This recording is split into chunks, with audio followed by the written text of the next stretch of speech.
성경에 보면 위대한 여성들도 많이 있습니다. 그리고 또 위대한 하나님의 사람들도 많이 기록되어 있습니다. 그 하나님의 사람들 배후에는 또 훌륭한 어머니들이 있었던 것을 알 수 있습니다. 모세의 어머니 요게벳, 사무엘의 어머니 한나, 세례 요한의 어머니 엘리사벳, 디모데의 어머니 유니게가 있었습니다. 교회 역사도 보면 어거스틴의 어머니 모니카가 있었고 요한 웨슬레의 어머니 수산나가 있었습니다. 로마서 16장에 보면 바울은 자신을 도와준 목회에 잊을 수 없는 협력자들을 기록했는데 거기에 보면 여러 사람의 여자 이름이 기록되어 있습니다.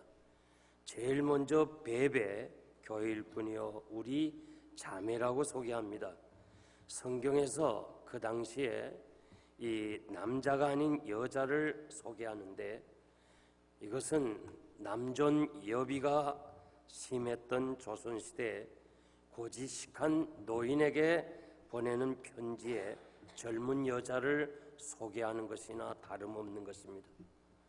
얼마나 바울의 목회에 도움이 되었으면 그 당시에 여자는 이 관심 밖이었고 또 수에도 치지 않는 때 이렇게 첫 번 기록을 남겼다는 것을 보면 대단하신 분입니다. 그래서 베베를 나의 보호자라고 그랬습니다. 브리스가와 이 사도 바울을 위해서 자기 목숨이라도 내놓은 사람이라고 그랬습니다. 마리아 많이 수고한 사람입니다. 유니아 나보다 먼저 그리스도 안에 있었던 사람입니다. 두루베나와 두루보사 주 안에서 많이 수고한 사람들입니다. 루포의 어머니 나의 신앙의 어머니라고 그랬습니다. 율리아와 그 자매 이들이 없어서는 사도 바울이 사명을 감당하지를 못했습니다. 바울의 사역 뒤에는 이렇게 협력한 여성들이 있었습니다. 여성들의 권리와 이익이 보장되어 있지 않는 시대에 이렇게 여성들이 도와준다는 것은 쉬운 일이 아니고 자기 희생이 따르는 것입니다. 예수님과 제자들을 마음껏 사역할 수 있도록 뒤에서 도와준 여자분들이 있었습니다. 남성들의 사역은 겉으로 드러나는 사역이라면 여성들의 사역은 나무의 뿌리처럼 숨어있는 사역이었습니다. 여성들이 돈이 많아서가 아닙니다. 지식이 많아서도 아닙니다. 지위가 있어서도 아닙니다. 중요한 것은 믿음이 있었기 때문입니다. 옛날이나 지금이나 교회를 섬기는 사람들은 다른 거 있는 게 아니에요. 바로 믿음이 있어야 섬기는 거지 돈이 많다고 실력이 있다고 되는 거 아니에요. 히브리서 11장에 보면 세상이 감당할 수 없는 믿음의 사람들을 열거했는데 저들은 모든 일들을 믿음으로 행했다고 말씀하고 있습니다. 오늘은 드보라 전도의 헌신 예배입니다. 60에서 64세 가장 중요한 인생의 시기입니다. 인격적으로나 신앙적으로나 가정적으로나 경험적으로나 체력적으로나 시간적으로나 재정적으로 마지막 일할 수 있는 기회라 생각합니다. 오늘 말씀은 주님의 구원사역 완성을 위해 유월절을 다가오는 이런 마지막으로 예루살렘에서 행하신 일입니다. 베다니에 이르렀을 때 베드로와 요한을 성 안에 들어가 유월절 식사를 준비하라고 말씀하십니다. 유월절은 유대인들에게 가장 큰 명절이고 세계에 흩어진 사람들이 그 절기를 위해서 모여들기 때문에 방이 부족합니다. 객실이 구하기가 어렵습니다. 고민하는 제자들에게 주님은 성내에 들어가면 물 한 동이를 가지고 가는 사람을 만나게 되는데 그를 따라가서 그 집 주인에게 선생님 말씀이 내가 제자들과 함께 유월절 먹을 나의 객실이 어디 있느냐 물으면 다락방을 보여줄 테니 거기서 예비하라. 제자들이 그렇게 해서 유월절 준비를 하였습니다. 당시에 물동이를 가지고 다니는 사람은 여자들이었어요. 그런데 여기서 보면 남성으로 표현하고 있습니다. 그래서 누가 봐도 금방 할 수가 있어요. 그래 그 따라갔더니 결국 바로 마가 요한의 어머니가 그 집 주인이었습니다. 그래서 제자들은 쉽게 만나게 되었습니다. 이 본문의 내용은 주로 성만찬이나 주님의 대속의 은혜를 초점에 맞추고 말씀을 전할 것입니다. 아마 여러분들이 오늘 여전대 헌신 예배인데 왜 이렇게 성찬식이 하는 말씀을 전하는가? 저도 처음 말씀을 전합니다. 그런데 저는 이 말씀을 가지고 한 여인의 헌신을 여러분들에게 말씀드리려고 합니다. 영국 런던에 가면 스펄전 목사님이 목회하시던 교회가 지금도 있습니다. 그래서 저는 그곳에 가서 그 사무실에 찾아가서 나는 스펄전 목사님을 참 좋아하는 목사인데 내가 멀리서 이렇게 왔으니까 스펄전 목사님이 기도하시던 그 강단에 한번 기도할 수 없겠냐. 그리고 이 강단에 서서 말씀을 한번 전할 수 없겠느냐 부탁하니까 그렇게 하라고 그래요. 그래서 스펄전이 뒤에서 기도한 자리에서 무릎 꿇고 하나님 스펄전에게 주셨던 그 영감, 그 말씀의 능력을 나에게 달라. 그리고 아무도 없는 데서 제가 스펄전이 선 강단에서 한번 간단하게 외친 적이 있습니다. 물론 아무도 들은 사람이 없습니다. 그래서 이 스펄전이 목회하던 교회를 한번 가봤는데 스펄전이 목회하실 때 그때 가장 큰 교회였는데 성도들이 4,633명이었답니다. 이 4,600여 명이 되는 성도들에게 스펄전 목사님은 뜨거운 열정을 가진 헌신된 12명만 있다면 영국을 새롭게 하고 세계를 변화시킨다고 외쳤다는 거예요. 그러면서 만약에 4,360명의 이 많은 성도들이 있지만은 여러분의 신앙이 미지근하면 아무것도 할 수 없다고 이렇게 외쳤다는 거예요. 그렇습니다. 가슴이 뜨거운 열정의 헌신자들이 있어야 돼요. 그래서 정말 인생이 가장 아름답고 성숙하고 최고봉에 오른 이 드보라 전도의 이 시기에 여러분들이 정말 이 마가 다락방의 주인인 마리아처럼 뜨거운 복음의 열정을 가지고 교회 일꾼이요 주의 종들을 섬김으로 여러분들이 하나님 앞에서 참 복을 받는 그리고 오래 기억되는 하나님의 사람들이 되시기를 바랍니다. 이 마리아는 믿음의 여인이었습니다. 마가의 어머니 마리아는 한마디로 표현하면 믿음의 사람입니다. 그녀에 대해서 성경은 딱 한 번만 언급했어요. 사도행전 12장 12절에 보니까 깨닫고 마가라 하는 요한의 어머니 마리아의 집에 가니 여러 사람이 모여 기도하더라. 그녀의 이름이 한 번 기록되어 있지만은 초대교회가 마리아가 없었다면 이루어지지 않을 정도로 숨어서 섬기고 봉사한 사람입니다. 그분의 헌신이 없었더라면 어쩌면 초대교회가 없었을 것이고 세계교회가 확장되지 못했을는지 모릅니다. 남편에 대해서는 언급이 없기 때문에 자세히 알 수 없지만은 많은 학자들은 과부라고 그렇게 해석을 합니다. 저는 그 다락방에 가서 직접 보았습니다. 120명 성도가 모여서 기도할 수 있는 그런 장소입니다. 마리아의 믿음은 실천하는 삶이었습니다. 자신의 집을 개방하고 손님을 대접하고 인색감이 없이 예수님과 제자들이 자주 사용했던 것을 알 수 있습니다. 주님이 두 제자에게 선생님이 유월절 먹을 나의 객실이 어디 있느냐 하시더라. 나의 객실이 어디 있느냐 물으라는 거예요. 이 말씀을 묵상해 보면 주님이 집주인인 마리아와 자주 만나고 그 집을 마음대로 사용한 것을 알 수 있습니다. 우리 주님께서 제자들에게 객실을 부탁해 보아라. 혹시 들어주면 되고 안 들어주면 다른 데 알아보라.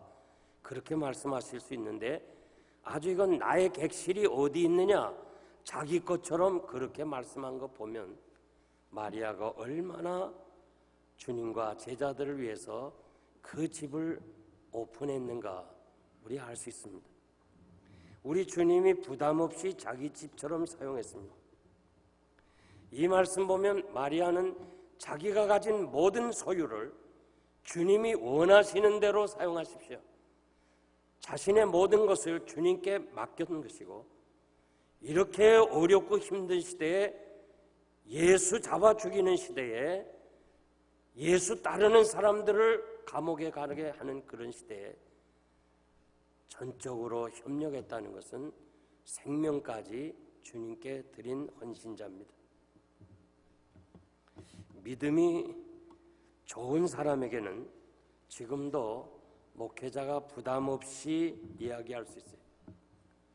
제가 지난 주간에 이 교회를 부흥회하는 가운데 그 교회 안수 집사님이 얼마나 은혜를 받는지 1, 2, 3부를 다 집회 참석해서 은혜를 받아요.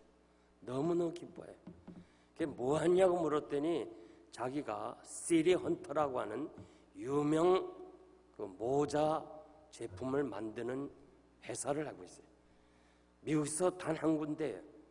그 가보니까 모자가 1000종류가 넘어요.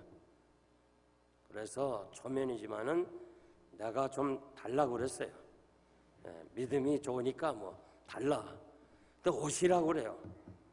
그래서 제가 어제 갔더니 왜 이렇게 작은 차를 가지고 왔냐 하면서 지금 제 집에다가 완전히 의자까지 다 모자로 꽉 찼어요. 그래서 제가 이럴 줄 알았으면 그냥 교회 벤치록을 가져갈 거예요. 이 믿음이 좋은 사람은요, 이 부담 없이 얘기할 수 있는 거예요. 돈이 있다고 되는 거 아니에요. 제가 섬기던 교회들을 생각해 보면 교인들이 많지만은 부담 없이 부탁할 수 있는 사람이 많잖아요. 후암제일교회가 당시에 큰 교회에 속했습니다. 그리고 그 가난하던 시절에 후암제일교회는 아주 부자들이 많이 있었어요. 그리고 그 지방의 교회들은 늘 어려웠어요. 그래서 서울역 광장에 내려서 누구든지 찾아올 수 있는 교회예요. 많은 사람들이 찾아왔어요. 어떤 분은 집이 없어서 전세거리를 찾는 사람들이 왔어요. 또 사모님이 병원에 입원했는데 퇴원할 비용이 없어요. 이 모양 저 모양으로 찾아오는 사람들에게 한 사람도 제가 거절하지 않았어요. 항상 저는 이렇게 생각해요. 내가 찾아가서 돕지 않고 도와줄 수 있는 상대가 됐다는 하나님께 감사하고 제가 할 수 있는 범위 내에서 하고 내가 못하면 그 많은 사람이지만 장로님 한 분과 권사님 한 분, 두 분이 항상 저를 도와줬어요. 한 번도 거절하지 않았어요. 마리아 역할을 했습니다. 이제 두 분은 천국에 가셨습니다. 가셨지만 항상 내 마음에 있어요. 그분들의 섬겼던 그 사실을 기억하고 있어요. 여러분, 제가 여러분에게 아무개 지금 전세가 없는데 전세돈 줄 수 없느냐 물을 때 여러분들이 예 하고 대답할 수 있는지 한번 생각해 볼 필요가 있습니다. 이 교회도 마찬가지. 영생장로교회도 개척하면서 지금까지 그 많은 사람들이 도움을 청했을 때 한 번도 거절 안 했어요. 다 도와준 분들이 있어요. 수천 명이 되지만은 아무나 얘기할 수 없는 게 몇 사람이 있어요. 제가 여기서 이름은 밝히지 않지만은 제 마음에 기록하고 있어요. 그분들의 섬김을 통해서 하나님의 나라가 확장되고 많은 사람들에게, 주의 종들에게 힘을 준 것을 하나님은 아실 거예요.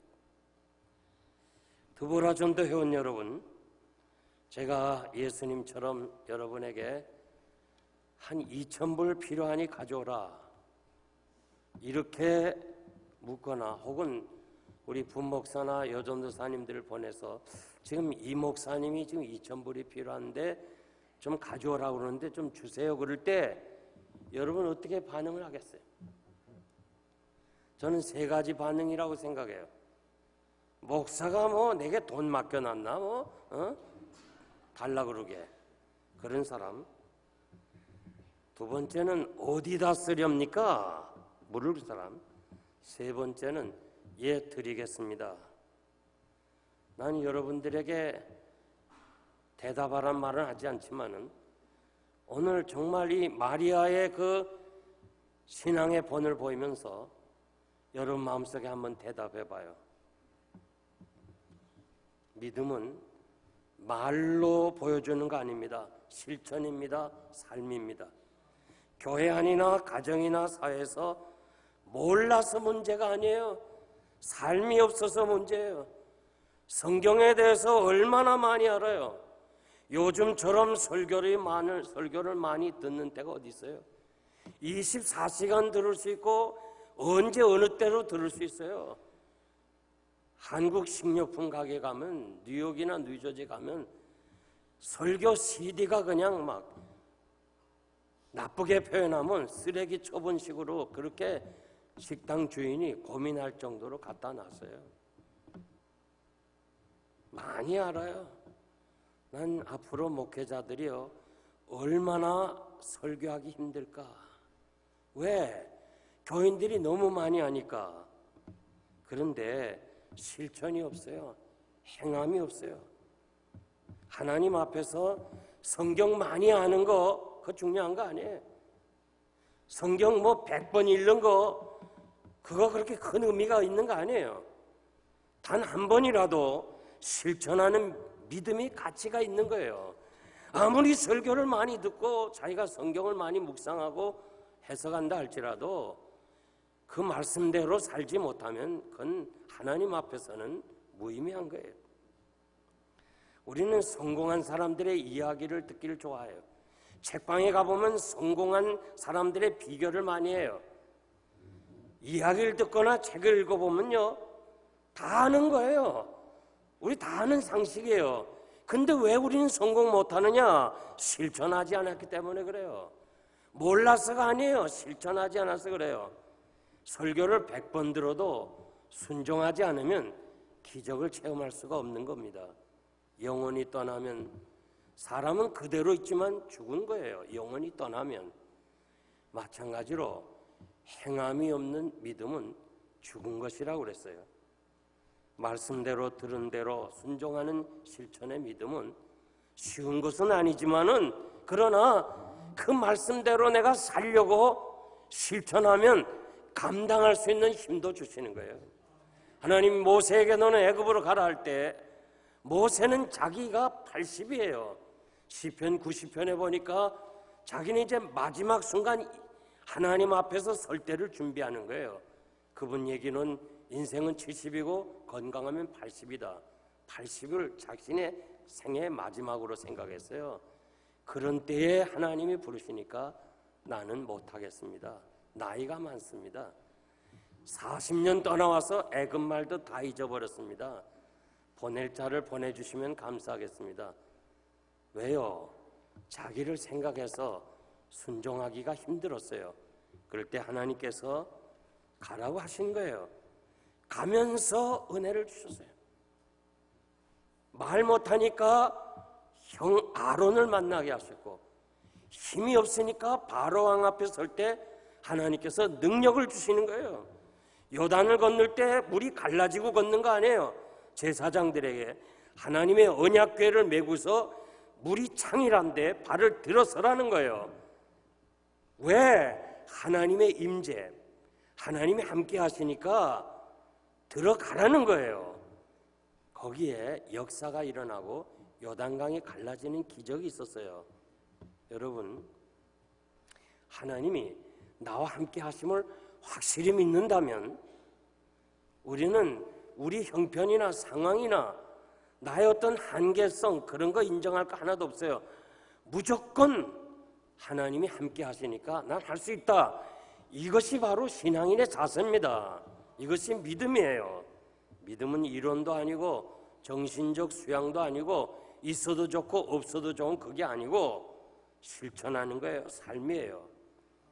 여러분, 말씀을 듣는 데서만 기뻐하지 마세요. 내 능력과 여건이 못한다고 핑계하지도 말고 말씀을 듣는 것을 의무라고 생각하지도 마세요. 말씀을 듣는 것으로 다 된 것으로 생각한다. 이것이 믿음의 장애물이에요. 주의 일, 하나님 섬기는 거, 우리는 모든 것을 믿음으로 한다는 거, 나의 모든 것을 다 초월하고 하나님이 살아계심을 확실하게 믿고 여러분들이 섬길 때 섬기고 증거할 때 증거하고 행할 때 행할 수 있는 우리 두보라 전대원들이 되기를 바랍니다. 두 번째는 담대한 여인입니다. 성경에 보면 마가의 다락방에 대해서 말씀이 기록되어 있는데 사실은 마가의 다락방이 아니고 마가의 어머니 마리아의 다락방입니다. 우리 주님이 최후의 만찬을 하신 장소고 주님이 십자가에 죽으시고 그리고 무덤에 들어가시는 그럴 때 제자들이 무서워서 이 다락방에 숨었습니다. 제자들이 감람산에서 예수님이 승천하신 것을 보고 예루살렘에서 기다리라는 그 분부대로 저들은 120명이 다시 모였던 것이 바로 마리아의 집이었습니다. 베드로가 감옥에 갇혔을 때 야고보는 순교하고 베드로도 잡아 죽이고 예수 믿는 사람을 다 잡아 죽이려고 할 때에 저들이 모여서 기도한 장소가 바로 이 마리아의 다락방이었습니다. 이렇게 그리고 더 나아가서 성령께서 강하게 역사하시는 임재의 장소가 바로 마가 다락방이었습니다. 그러니까 이 집주인 마리아는 자기 집을 개방하고 자기 집을 이렇게 주의 영광을 위해서 내놓았을 때 자신이 크게 은혜 받고 성령에 충만한 사람이 되었다고 그렇게 말씀드리고 싶어요. 당시 예수 믿는 자를 잡아가는 무서운 때 자기 집을 제공하고 참으로 여성으로서 이 모든 일을 행한다는 것은 대단한 용기입니다. 이 용기가 어디서 나와요? 성령 충만해서 나오는 거예요. 왜 우리가 신앙생활하면서 두려워합니까? 왜 우리가 무서워합니까? 한 가지 이유예요. 성령의 강한 역사가 없기 때문에 그렇습니다. 순교자 주기철 목사님의 설교 내용 중에 그리스도인은 살아도 그리스도인답게 살고 죽어도 그리스도인답게 죽어야 합니다. 죽음이 무서워 예수를 저버리지 마십시오. 한 번 죽어 영원한 복락을 얻는다면 이보다 즐거운 그 일이 어디에 있습니까? 나는 일사각오가 되어 있습니다. 소나무는 죽기 전에 찍어야 푸르고 백합도 시들기 전에 떨어져야 향기롭습니다. 이 몸도 시들기 전에 주님 전에 제물이 되겠습니다. 얼마나 우리 마음에 참으로 찡하는 그런 내용입니까? 한 여자의 강하고 담대한 신앙의 섬김이 초대교회를 세우고 결국 세계교회를 세우게 되었습니다. 한 사람의 중요성을 우리가 잘 알아야 있어요. 한 사람이 잘못되면 큰 실패로 이어지는 거 이번 세월호 침몰 사건을 통해서 우리에게 잘 교훈해 주는 거예요. 이 엄청난 사고예요. 이 국가적 슬픔이에요. 그리고 한국이 지금 세계 부강한 나라고 G12에 들어서고 이제 제7, 7번째 들어서겠다는 이 한국이 이번에 이렇게도 수준이 낮은가를 전 세계에 알리는 부끄러운 사건이에요. 뉴스에 의하면 배가 침몰되기까지 45분의 시간이 있었는데 이 시간이 되면 이 시간 안에 학생들에게 구명조끼를 입히고 선원들이 도와줘서 바다로 들어가게 했더라면 이렇게 큰 대형 사고는 없었다고 그렇게 해석합니다. 그런데 선장은 그냥 방에 있으라 그렇게 얘기해놓고 자기는 탈출했던 이 사건은 진짜 부끄러운 것입니다. 여러분, 하인리 법칙이라는 얘기를 들었어요? 하나 29, 300이라는 건데 이 미국의 보험회사인 다녔던 1931년 H.W. 하인리가 입증한 법칙인데요. 5,000건의 사건을 조사해 보니까 처음에는 이 적은 일이었대요. 적은 것이었는데 그거를 무시해 버리니까 똑같은 사건이 29개가 생기고 29개를 또 무시해 버리니까 300개가 생기고 그리고 결국 대형 사고가 나더라는 거예요. 그러면서 이 하나가 무시될 때에 결국은 엄청난 큰 사고를 가지게 되었다. 이것이 하인리 법칙입니다. 우리는 세월호가 터진 것 보면서 이 한 사람의 잘못뿐만 아니라 이 침몰 사건이 나니까 그 다음에 이 사고가 날 수밖에 없었던 그런 원인들 이야기를 직접 간접적으로 300번 이상 이렇게 여러 가지로 알 수 있는 신호를 보였지만은 그걸 무시하고 말았어요.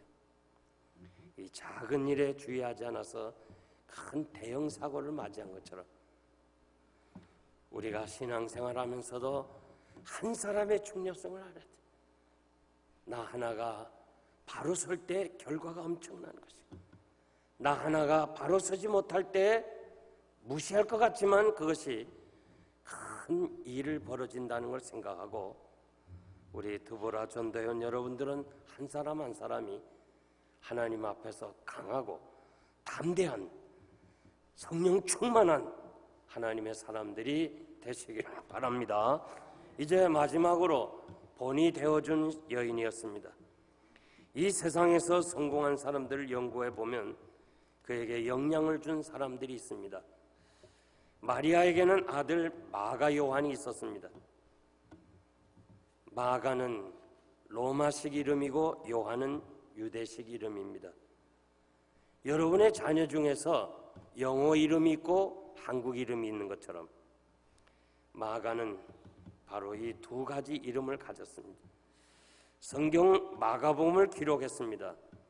예수님이 자기 집을 주로 많이 사용했으니까 예수님을 만나기도 했고 어리지만은 그리고 사도들도 자주 들어왔으니까 그들을 보면서 그 주님을 뵈면서 주님의 말씀을 들으면서 어린 마가는 신앙으로 성장한 것을 잘 알 수 있습니다.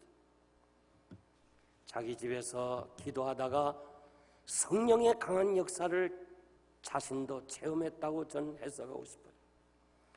베드로전서 5장 13절 보니까 베드로는 마가를 내 아들이다 이렇게 호칭했는데 우리말은 아들이라고 그랬지만 원뜻은 수제자라는 뜻도 있습니다. 마가는 베드로를 통해서도 많은 것을 배웠습니다. 그러니까 마가복음의 저자로서는 가장 적격자예요. 성경을 쓰기 위해서는 가장 필요한 적격자라고 말합니다. 어릴 때부터 그 신앙을 본받았지요.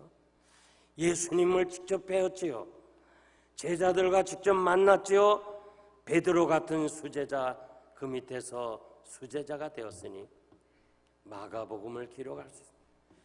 많은 신학자들은 사복음 중에서 마가복음이 제일 먼저 기록됐다고 그렇게 해석합니다. 그러니까 다른 세 복음이 마가복음을 참고해서 기록했다고 그렇게 해석할 수도 있는 거예요. 그러니까 얼마나 위대한 일을 했어요. 한때 바울과 불편한 관계였지만은 골로새서 4장 10절 이하에 보니까 마가는 바울에게 위로자라고 말씀했어요. 바울은 자신이 마가는 나에게 위로자라.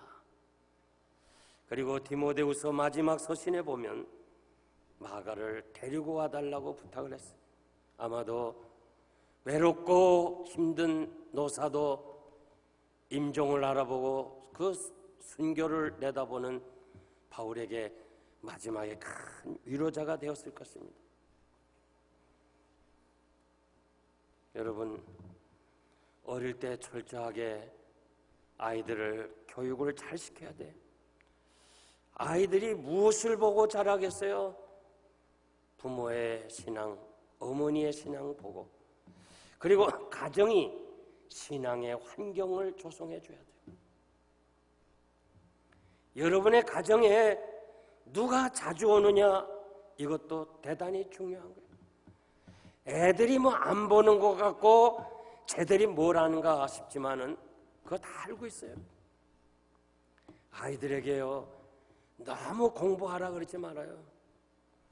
너무 공부하라 자꾸 그러면 더 안 해요. 그저 예수 잘 믿어라. 예수 잘 믿어. 예수 잘 믿으라 하면요, 예수 하나 잘 믿으면 자기가 스스로 공부도 잘해요. 아멘입니까? 그리고 성공하는 거예요. 성공해요. 예수 하나 잘 믿으라 하면 그 성공하는 거예요. 자녀 성공은 하나님께 있어요. 그래서 마가가 이렇게 위대하게 하나님의 사람으로 온 세상이 마가복음을 통해서 큰 은혜를 받게 된 거, 바로 어머니의 신앙이었어요. 본이었어요. 그리고 초대교회 위대한 바나바는 마리아의 그 동생이었어요. 사도행전 4장 36절에서 37절 보니까 이름이 요셉이라 사도들이 일컬어 바나바라고 불렀으니, 바나바는 위로자라는 뜻이에요. 권위자, 위로자라는 뜻이에요. 그가 밭이 있음에 팔아 값을 가져다가 사도들에게 드렸다고 그랬어요. 바나바가 없었다면 사도 바울이 없었을 것이에요. 얼마나 그가 사도들에게 위로를 주었으면, 그 요셉이라는 본명을 제쳐놓고 그는 우리들의 위로자다, 우리를 도와주는 사람이다, 그렇게 바나바로 불렀겠습니까? 바나바의 신앙, 그가 헌신하는 거, 남을 배려하는 거, 자기 재산을 팔아다가 사도들 앞에 두는 거, 이거 어디서 배웠겠어요? 바로 누나 마리아를 통해서 이 신앙을 본받은 거예요. 바나바는 착한 사람이고 성령과 믿음이 충만한 자라. 성령 충만 어디서 받았어요? 오순절 마가 다락방에서 받은 거예요. 그 믿음이 어디서 생겼어요? 누님의 그 철저한 헌신된 거기서 자기가 생긴 거예요. 참신앙은요, 가장 가까운 사람으로부터 인정을 받아야 돼. 아무리 교회가요 다 그 사람 좋다고, 신앙 좋다고 그러지만 가장 가까운 사람, 아내나 자녀가 인정하지 않으면 그 신앙은 아무것도 아니에요. 아마 말은 안 해도요, 여러분의 아내 중에서 아이고 우리 남편은 입을 가지고 교회 가서 살면 좋겠다, 그런 사람이 있을 거예요. 교회에서는 그냥 천사인데 집에 와서는 완전히 사자라, 딴 사람이 돼버려요. 초대교인 예루살렘 교회 성도들은 누구나 다 마리아의 사랑에 감동을 받았다고 생각합니다. 그녀의 집에서 신세를 지지 않은 사람이 없다고 생각해요. 120명 성도가 집에 모였습니다. 성령 받기 위해서 그냥 기도합니다. 120명을 다 숙식을 해드려야 돼요. 그리고 그저 모였다 하면 기도하는데 베드로가 옥에 갇혔다고 또 모여서 막 기도하는데 어떡하겠어요? 또 숙식을 제공해야죠. 성경에만 몇 번 나왔는데 기록 안 한 사건들이 얼마나 많겠어요. 수시로 그냥 가서 그 집에서 기도하고 그 집에 모여서 그냥 예배 드릴 때 얼마나 힘들었겠어요. 그런데 그것을 다 제공한 거예요. 저는 드보라 전대원들이 마리아처럼 여러분의 집을 개방하고 참 우리 모든 성도들이 여러분의 집에 이렇게 가서 참 성도들이 여러분 때문에 사랑받고 기억되는 사람이 될 거예요. 교회는 그냥 수십 년 나와도 한 번도 집에 교인들 초청하지 않는 사람 회개해야 돼요. 우리가 남는 것은 주를 위해 섬긴 것과 남을 도와준 것 그리고 성도들을 도와준 것 이것이 하나님 앞에서 귀한 것을 깨닫고 여러분들은 이러한 삶을 사시기를 바랍니다. 이제 결론적으로 말씀드립니다. 아직도 지구촌에 2억 5천만 명의 인구가 인종계급제도에 의해서 차별을 받고 살고 있습니다. 인도에 카스트라는 신분제도가 있는데 이 신분제도는 이 땅에서 정치나 교육으로 변경할 수가 없어요. 그것이 바로 인생의 길이에요. 사람이 정한 것이 아니고 신이 정한 것이라는 운명론적으로 받아들여요. 그렇기 때문에 이 사람, 인도의 사람 지금도 이 세상에 사는 동안에 어떻게 하든지 열심히 우상을 섬겨서 자신이 다음 세대에서는 높은 계급에서 태어나기를 원하는 거예요. 공부 잘한다고 쓸데없는 거예요. 그 계급 제도는 변경시킬 수가 없는 거예요. 그래서 인도에 가면 지금도 아침 저녁으로 지극정성으로 우상을 섬기고 있어요. 이 상위 계급에 속한 마을에는 절대 전도할 틈이 없어요. 들어가서 접촉할 사람이 없어요. 이런 사람을 미전도 종족이라 그래요. 그런데 단노아 마을의 유별나게 기독교에 대해서 배타적이었어요. 선교사들이 계속 기도하면서 들어가려고 해도 들어갈 수 없는 지역이 바로 이 지역이었어요.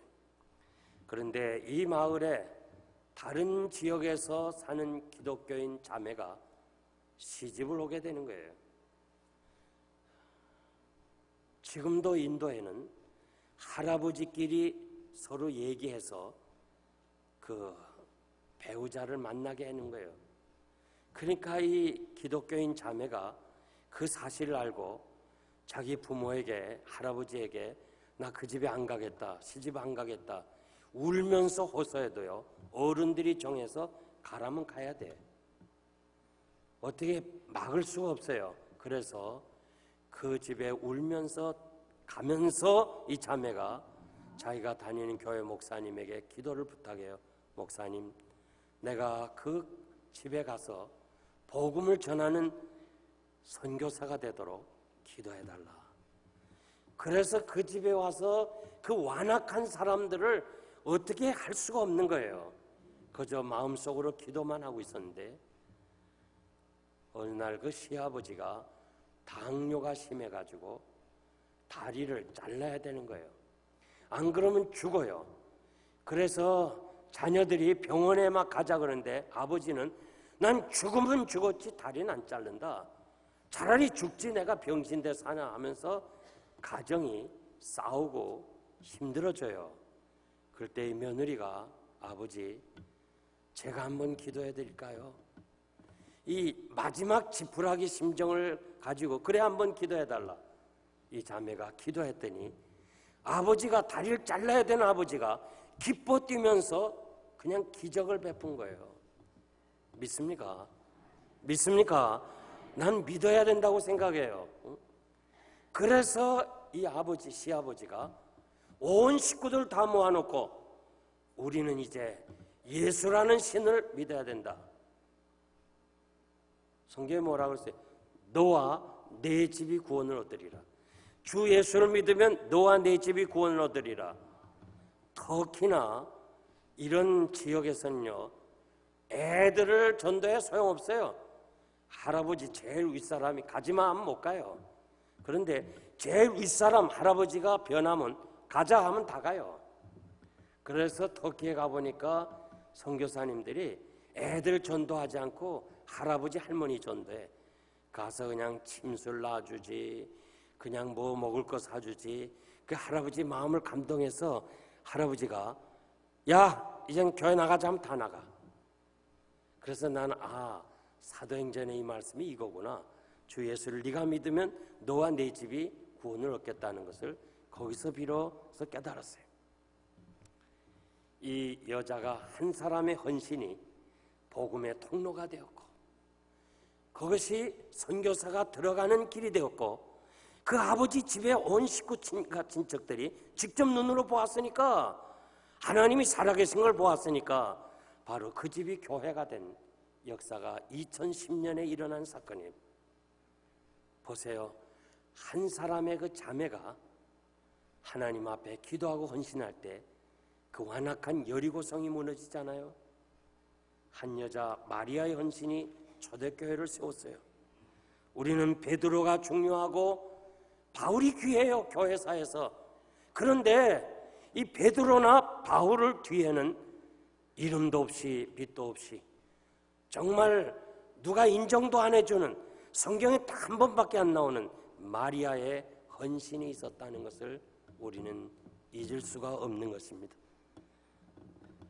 사랑하는 드보라 전도연 여러분, 여러분들이 마리아처럼 하나님 앞에서 믿음에 강한 사람, 담대한 사람, 그리고 가족들로부터 시작해서 모든 사람들이 여러분의 신앙의 본을 받는, 무엇보다 주님께 헌신된 귀한 하나님의 사람들이 되시고, 오늘 이 저녁에 참석한 여러분들이 마리아처럼 내가 가진 거, 내 생명, 내 모든 거 다 주님이 원하시면 언제든지 사용하세요. 여러분들이 하나님 앞에 드려지는 하나님의 사람들이 되시기를 바랍니다.